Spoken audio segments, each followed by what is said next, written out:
আসসালামু আলাইকুম। আজকে আমি তোমাদের মাঝে জেএসসি অর্থাৎ অষ্টম শ্রেণীর গণিত বইয়ের অনুশীলনী 4.1 এর মান নির্ণয়ের অঙ্কগুলোর মধ্যে 10 নম্বর অঙ্কটা আমি তুলে রেখেছি। সে 10 নম্বর অঙ্কটা বলা আছে যে m plus 1 divided m is equal to 2 হলে প্রমাণ করো যে m to the power 4 plus 1 divided m to the power 4 is equal two.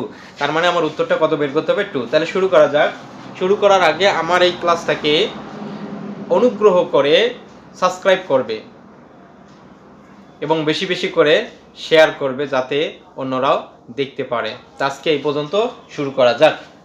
দেওয়া আছে কি দেওয়া আছে? m plus 1 divided m is equal to 2। তাহলে লেফট সাইড অঙ্কটা আমার কি আছে? m to the power 4 plus 1 divided m to the power 4। এটাকে আমাকে ভেঙে নিতে হবে, m স্কোয়ার তার উপর হোল স্কোয়ার প্লাস 1, তাহলে m স্কোয়ার তার উপর কি দিতে হবে আমার? Whole square. এই যে বাইরে যে স্কোয়ার আছে, বাইরের জন্য একবার আমাকে সূত্র অ্যাপ্লাই করতে হবে। তাহলে a plus B whole square, a plus B whole square, ভিতরে প্লাস হলে বাইরে হয় মাইনাস সূত্রে 2, a বলতে m স্কোয়ার, b বলতে 1 ডিভাইডেড m স্কোয়ার। আসলে আমরা এই সূত্রগুলি অ্যাপ্লাই করতেছি। এতে a স্কোয়ার প্লাস b স্কোয়ারের সূত্র আমরা সাধারণত জানি যে a minus b whole square plus 2ab। আরেকটা জানি যে a square minus b square, তাহলে a plus b whole square is equal to minus 2ab।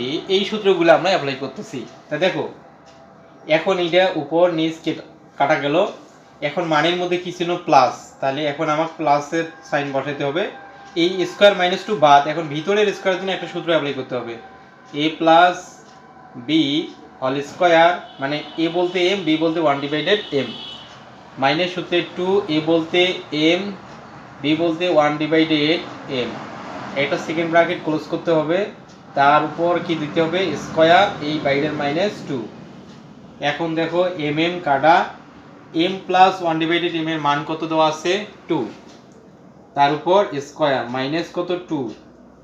তারপর এই স্কোয়ার মাইনাস 2, স্কোয়ার মাইনাস 2, তাহলে 2 দুগুণে কত হয়? 4, মাইনাস 2 তার উপর হোল স্কোয়ার মাইনাস 2।